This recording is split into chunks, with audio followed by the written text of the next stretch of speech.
ಇನ್ನು ಹಿಂದೂ ಧರ್ಮೀಯರ ಮೌನಕ್ಕೆ ಬಿಜೆಪಿ ನಾಯಕ ಪ್ರತಾಪ್ ಸಿಂಹ ಅವರು ಅಸಮಾಧಾನವನ್ನ ವ್ಯಕ್ತಪಡಿಸಿದ್ದಾರೆ.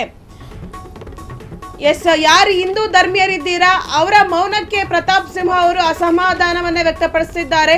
ಹಿಂದೂ ಸಮಾಜದ ಪ್ರಜ್ಞಾವಂತಿಕೆ ಕಳೆದುಕೊಂಡಿದೆ. ಹಿಂದೂ ಸಮಾಜ ಪ್ರಜ್ಞಾವಂತಿಕೆಯನ್ನ ಕಳೆದುಕೊಂಡಿದೆ. ಧರ್ಮಸ್ಥಳವನ್ನ ಟಾರ್ಗೆಟ್ ಮಾಡಿರುವುದು ಎಲ್ರಿಗೂ ಅರ್ಥವಾಗುವಂತ ಸಂಗತಿಯಾಗಿದೆ. ಧರ್ಮಸ್ಥಳದ ಬಗ್ಗೆ ಅಪನಂಬಿಕೆ ಮೂಡಿಸುವ ಕೆಲಸ ನಡೀತಿದೆ. ಧರ್ಮಸ್ಥಳದ ವಿರುದ್ಧ ದನಿ ಎತ್ತುತ್ತಿರುವವರ ಪೂರ್ವ ಫಲವನ್ನ ನೀವು ಜಾಲಾಡಬೇಕು. ಅವರೆಂತವರು, ಅವ್ರು ಯಾರು ಅನ್ನೋದು ಕೇಳಬೇಕು. ಹಿಂದೂ ಸಮಾಜಕ್ಕೆ ಏನಾಗಿದೆ ಅಂತ ಹೇಳಿ ಪ್ರತಾಪ್ ಸಿಂಹ ಅವರು ಪ್ರಶ್ನೆನ ಮಾಡ್ತಿದ್ದಾರೆ. ನಮ್ಮವರನ್ನ ಯಾಕೆ ನೀವು ಕಟಕಟಕ್ಕೆ ತಂದು ನಿಲ್ಲಿಸ್ತೀರಿ? ಹಿಂದೂ ಧರ್ಮೀಯರ ಬಗ್ಗೆ ಪ್ರತಾಪ್ ಸಿಂಹ ಬೇಸರವನ್ನ ವ್ಯಕ್ತಪಡಿಸಿರುವಂತದ್ದು. ಯಾಕೆ ನೀವು ಧರ್ಮಾಧಿಕಾರಿಗಳನ್ನೇ ಕಟ್ಕಟೆಗೆ ತಗೊಬಂದು ನಿಲ್ಲಿಸ್ತಾ ಇದ್ದೀರಿ?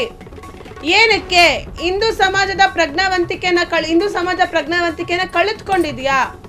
ಧರ್ಮಸ್ಥಳವನ್ನ ಟಾರ್ಗೆಟ್ ಮಾಡ್ತಿರೋದು ನಿಮ್ಗೆ ಯಾರಿಗೂ ಅರ್ಥವಾಗ್ತಿಲ್ವಾ ಅಂತ ಹೇಳಿ ಪ್ರತಾಪ್ ಸಿಂಹ ಅವರು ಜನರನ್ನ ಕ್ವಶನ್ ಅನ್ನ ಮಾಡ್ತಿದ್ದಾರೆ. ಜನರನ್ನ ಪ್ರಶ್ನೆ ಮಾಡ್ತಿರುವಂತದ್ದು.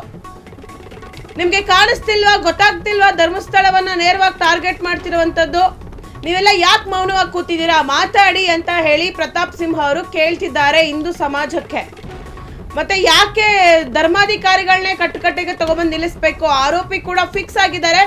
ಅದು ಧರ್ಮಾಧಿಕಾರಿಗಳೇ, ಅದು ಎಲ್ರಿಗೂ ಗೊತ್ತಿರುವಂತ ಸಂಗತಿ. ಅವರೇ ಫಿಕ್ಸ್ ಆರೋಪಿ ಅಂತ. ಯಾಕೆ ಈ ರೀತಿ ಮಾಡ್ತಿದ್ದಾರೆ ಕಾಂಗ್ರೆಸ್ ಸರ್ಕಾರ ಅಂತ ಹೇಳಿ ಪ್ರತಾಪ್ ಸಿಂಹ ಅವರು ಧ್ವನಿ ಎತ್ತಿರುವಂತದ್ದು. ಬನ್ನಿ ಈ ಬಗ್ಗೆ ಏನ್ ಮಾತಾಡಿದ್ದಾರೆ ಕೇಳೋಣ. ವ್ಯಕ್ತಿಯ ಇವು ಯಾರ್ಯಾರು ಧರ್ಮಸ್ಥಳದ ವಿರುದ್ಧ ಧ್ವನಿ ಎತ್ತುತ್ತಾ ಇದ್ದಾರಲ್ಲ, ನಾನು ಹಿಂದೂ ಸಮಾಜಕ್ಕೆ ಈ ಒಂಥರ ಪ್ರಜ್ಞಾವಂತಿಕೆನ ಕಳ್ಕೊಂಡಿರುವಂತಹ ಹಿಂದೂ ಸಮಾಜ, ಇದಕ್ಕೆ ನಾನು ಕೇಳಲಿಕ್ಕೆ ಬಯಸ್ತೀನಿ.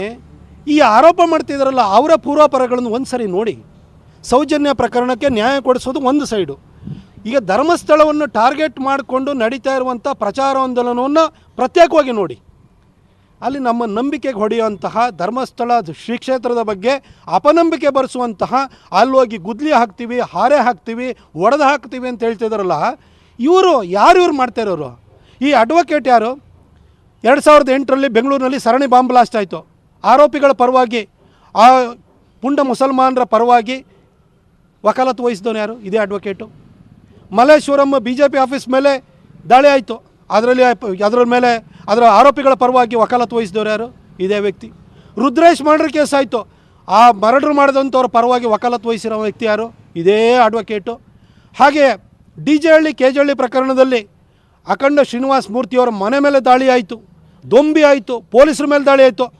ಆ ದಾಳಿ ಮಾಡಿದಂಥವ್ರ ಮೇಲೆ ಅವ್ರ ಪರವಾಗಿ ವಕಾಲತ್ತು ವಹಿಸ್ತಾರ ಯಾರು? ಇದೇ ಅಡ್ವೊಕೇಟು. ಈ ವ್ಯಕ್ತಿಯ ಇವು ಯಾರ್ಯಾರು ಧರ್ಮಸ್ಥಳದ ವಿರುದ್ಧ ಧ್ವನಿ ಎತ್ತುತ್ತಾ ಇದ್ದಾರಲ್ಲ ಅವರ ಪೂರ್ವಾಪರವನ್ನು ನೋಡಿ ಸರ್. ನೀವೇನಾದ್ರೂ ಕೂಡ ಇಸ್ಲಾಂ ಧರ್ಮದ ಬಗ್ಗೆ, ಅಲ್ಲಿರುವಂಥ ಅನಾಚಾರಗಳ ಬಗ್ಗೆ, ಅಲ್ಲಿ ಏನು ಮುಲ್ಲಾಗಳು ಮೌಲ್ಯಗಳು ಮಾಡೋದ್ರ ಬಗ್ಗೆ ಏನಾದರೂ ಪ್ರಶ್ನೆ ಮಾಡಿಬಿಟ್ರೆ ಸರ್ ತನ್ಸೆ ಜುದಾ ಮುಂಡವನ್ನು ಕಡೆ ಮಾಡ್ತೀವಿ ಅಂತ ಹೇಳ್ತಾರೆ. ಅಂಥವನು ಬಂದು ನಮ್ಮ ಧರ್ಮಾಧಿಕಾರಿ ಬಗ್ಗೆ ಈ ರೀತಿ ತುಚ್ಛವಾಗಿ ಮಾತಾಡ್ತಾನೆ. ಅವನನ್ನೇ ನೀವು ನಂಬ್ತೀರಿ. ಸೌಜನ್ಯ ಪ್ರಕರಣವನ್ನು ಈ ಪ್ರಕರಣವನ್ನು ಮಿಕ್ಸ್ ಮಾಡೋಕ್ಕೆ ಹೋಗಬೇಡಿ. ಹಿಂದೂ ಸಮಾಜಕ್ಕೆ ಏನಾಗಿದೆ ನಿಮಗೆ? ಇಷ್ಟೊಂದು ನೀವು ಯಾರೋ ಹೇಳಿದ್ದನ್ನು ನಂಬಿಕೊಂಡು ಈ ರೀತಿ ಕ್ಷೇತ್ರದ ಬಗ್ಗೆ ಅಪನಂಬಿಕೆಯನ್ನು ನಮ್ಮವರನ್ನೇ ಒಂದು ರೀತಿ ಕಟಕಟೆಗೆ ತಂದು ನಿಲ್ಲಿಸುವಂಥದ್ದನ್ನು ಯಾಕೆ ಮಾಡ್ತಾಯಿದ್ದೀರಿ?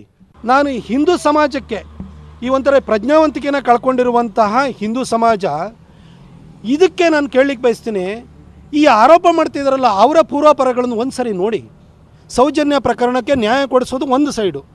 ಈಗ ಧರ್ಮಸ್ಥಳವನ್ನು ಟಾರ್ಗೆಟ್ ಮಾಡಿಕೊಂಡು ನಡೀತಾ ಇರುವಂಥ ಪ್ರಚಾರಾಂದೋಲನವನ್ನು ಪ್ರತ್ಯೇಕವಾಗಿ ನೋಡಿ.